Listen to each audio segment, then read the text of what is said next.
Since the very beginning of the game, Genshin Impact tries to give you the illusion that you are the character that's playing and that you are the traveler. And this is how they do it. I know this sounds confusing, but just let me explain. Because of this, every interaction that is said to the traveler is also perceived by you on a more emotional scale. If you're still confused, let me explain. Notice how it doesn't say please choose a username or anything like that. It uses let your name be known. And to me, this is the first moment where the connection is trying to be made between you, the player, and the game. Now, before moving on, I want to mention something really important. Many people see video games as a form of escapism from real life. This is an escapism from issues like loneliness and lack of social interaction and just genuinely just antisocial behavior and problems. My video is to tell you why and how these parasocial relationships have affected the mental health of players. My role here is just to educate you and help you. Some people often like to ship two characters together and create headcanons. Headcanons are basically how people perceive that characters would behave in a certain situation or do something that isn't actually presented in the game or any other form of official media. Many people who experience little to no social interaction will become attached to a character and become comfortable with them, and are going to be more susceptible to that because they have no real world connection to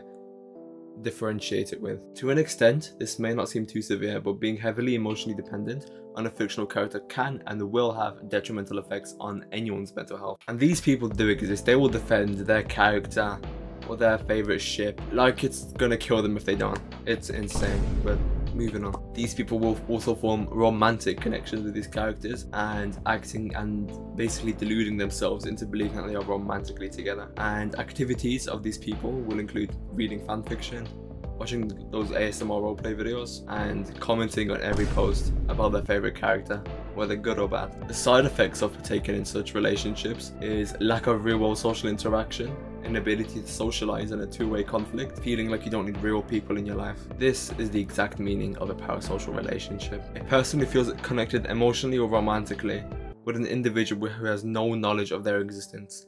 Basically a one-sided relationship. Now, this is the part of the video where I will share the real-world consequences of parasocial relationships in Genshin, and if you can't handle themes of animal and personal abuse, please click off, find something else to watch. I'm sure you can find something. So for this case study, I'm going to be talking about Scaramouche, Wanderer, whatever you want to call him.